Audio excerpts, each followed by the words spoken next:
Things are getting absolutely wild across Europe right now, and I need to walk you through what's happening because the decisions being made today are going to shape the continent for decades to come. The European Union just made a declaration that's splitting member states right down the middle.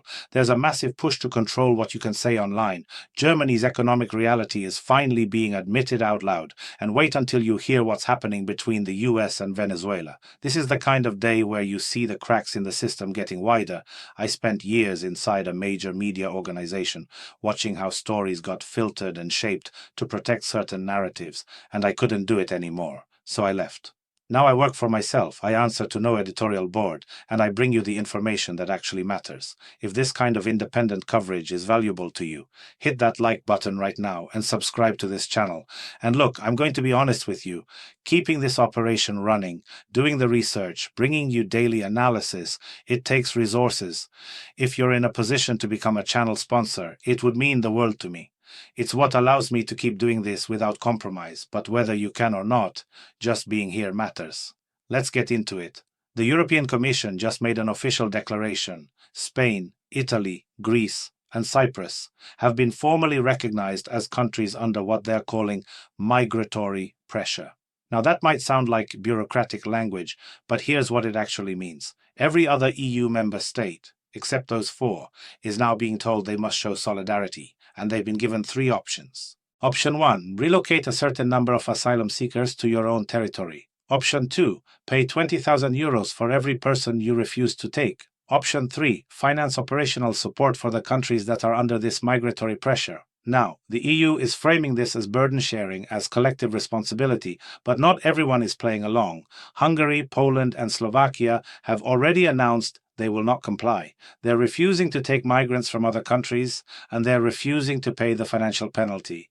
This could trigger punishment procedures from Brussels, but these countries are standing firm anyway. So what we're watching here is a fracture inside the European Union on one of the most politically sensitive issues there is. The question is how long Brussels can maintain this solidarity narrative when major member states are openly defying the rules. Now, while that's happening, there's another major story coming out of Brussels that should concern everyone who values free expression. Manfred Weber, he's the leader of the European People's Party and one of the closest allies to Ursula von der Leyen, just called for large-scale intervention in social media operations. He wants government control over algorithms, and here's the part that should alarm you: mandatory use of real names on the internet. According to Weber, nobody should remain unknown online. His justification? He's citing foreign disinformation campaigns. But let's be clear about what this actually means. If you're someone who expresses political opinions anonymously because you're concerned about personal or professional consequences, this regulatory framework is aimed directly at you. Everyone must be transparent. Everyone must be under control. That's the language being used. And it's not just talk. The European Commission just approved something called the European Shield for Democracy. This project is designed to, quote, fight hybrid threats and informational fakes. Part of this initiative involves stopping the monetization of what they determine to be false content on social networks. Now think about the mechanics of that for a second. Specialists, experts appointed by the state, will decide which content is false and which is true. And if they label your content as misleading, you lose the ability to earn from it. They're even talking about creating lists of people who spread, in their view, incorrect information. If this sounds familiar, it's because it is. The set changes. The methods stay the same. This is being sold as defending democracy, but it's selectively enforced, and that selectivity is the entire problem. So the fight for democracy, as they call it, is intensifying. But the tools being used look a lot less like freedom, and a lot more like control. Let's move to Germany, because what's happening there economically is a stark reminder that the problems in Europe go far beyond migration and speech. Chancellor Friedrich Merz made a rather candid statement today about the state of the German economy. He said Germany's price competitiveness must increase, particularly by addressing the problem of high energy costs German companies, he admitted, are suffering because of these prices. And then he said something that should raise eyebrows. For the last few years we've been living off accumulated capital, but now those reserves are exhausted. That's a stunning admission from the leader of Germany. It confirms what many have suspected, but few in power have been willing to say out loud. The German economic model that dominated Europe for decades is running on fumes. Mayors tried to reassure everyone by saying the government is working on changes, both in Berlin and in Brussels. But here's the reality check. The Council of Economic Experts in Germany just published their annual report, and it's damning. They said the situation for the German government is becoming increasingly tense.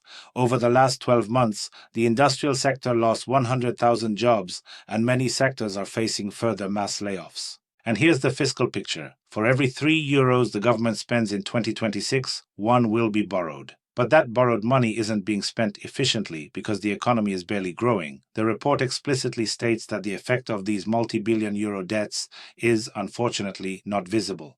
That's the assessment after 6 months of the current administration, which includes the Chancellor, the Finance Minister, the Economy Minister, and the Social Affairs Minister. All of them are being called out for ineffective governance by Germany's own economic experts. Now, in the middle of this economic stagnation, there are calls for military reform. Representatives from Merz's party, the CDU/CSU, are demanding a large-scale restructuring of the Bundeswehr to make it younger, more mobile, and more effective. Right now, it's being described as a non-viable bureaucratic structure. The idea is to rejuvenate the force and reduce the number of staff officers who aren't in operational roles. The German government is demanding that Defense Minister Boris Pistorius present clear goals for growing and modernizing the army, so that by the end of the decade it's actually combat ready, which is something he's promised repeatedly. So Germany is trying to rebuild its military while its economy contracts and its government racks up debt with nothing to show for it. That's a precarious combination. If you're still with me, do me a favor and drop a comment below. Let me know where you're watching from, or just tell me what you think about any of this. And if you haven't liked the video yet, go ahead and do that now. It genuinely helps more people see this kind of coverage. Now let's talk about France, because President Emmanuel Macron just hosted Palestinian leader Mahmoud Abbas at the Élysée Palace. Macron made a point of emphasizing that he was negotiating with the president of the State of Palestine. This was Abbas's first visit to France since Paris officially recognized the Palestinian state, so this wasn't just a diplomatic courtesy, it was a signal. But Macron also made headlines for another reason. He announced that he might stop using certain social networks, specifically Elon Musk's platform X, because of what he called failure to meet standards. Macron stressed that it's now more important than ever to achieve proper control and transparency within social networks. He's been calling for stronger regulation of social media in Europe for a long time, particularly platforms where people can still express dissenting opinions.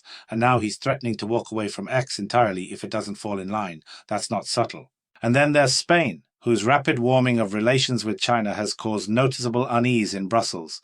Spain's King Felipe met with China's leader in Beijing, and both sides emphasized friendly coexistence and trustful relations. The meeting concluded with the signing of 10 bilateral agreements covering economic, cultural, scientific, and technological issues.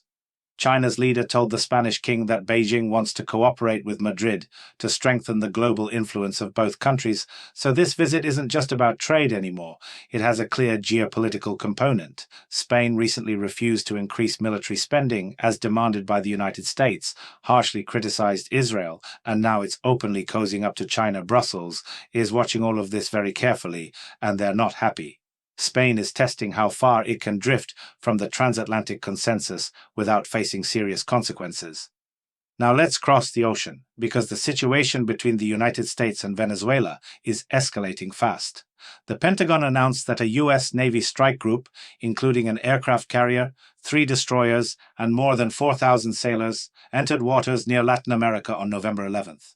This deployment has sharply intensified tensions between Washington and Caracas. Venezuela responded by announcing a mobilization and conducting 48-hour military exercises. President Maduro called the U.S. action a provocation and accused Washington of preparing an operation for regime change.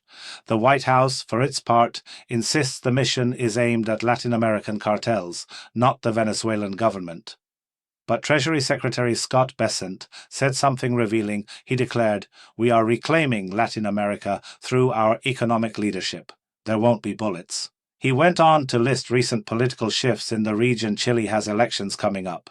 Bolivia just held elections for the first time in 20 years, and the country has moved toward the center and right-wing forces that support the United States, Paraguay, Ecuador. He said, "Our entire hemisphere is becoming our ally."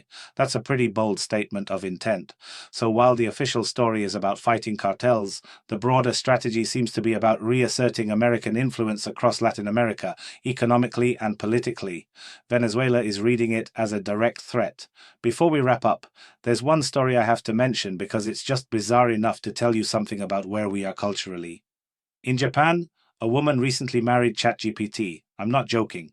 She broke up with her fiancé, turned to a chatbot for emotional support, gave it a name, Klaus, and turned it into an anime character over time. She fell in love with this AI persona. She didn't see it as fictional, so she decided to formalize the relationship and held an actual wedding ceremony, complete with guests who celebrated with her. Now you can laugh at that, but it's also a window into something real. Loneliness, technology, and human connection are colliding in strange and unpredictable ways. We live in very interesting times. I think you've noticed that too. So let's recap what we covered today.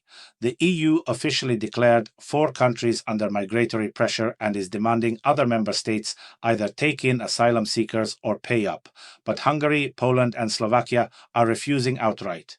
Manfred Weber and the European Commission are pushing hard for control over social media, including mandatory real names and content policing under the so-called European Shield for Democracy. Germany's economy is in visible decline, losing 100,000 industrial jobs in a year, with borrowed money producing no results, all while trying to rebuild its military. Macron is signaling a tougher line on social media and hosted Abbas to make a statement about Palestine.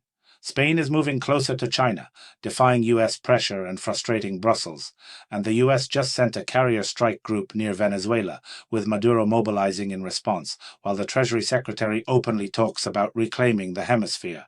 That's a lot happening all at once, and none of it is disconnected. If you found value in this breakdown, please hit that like button and subscribe to the channel. I do this every single day, and the only way I can keep it going is with your support. If you're able to become a sponsor, that support makes a real difference. It keeps this independent, it keeps it honest. Thank you for being here. Thank you for paying attention. I'll see you in the next one.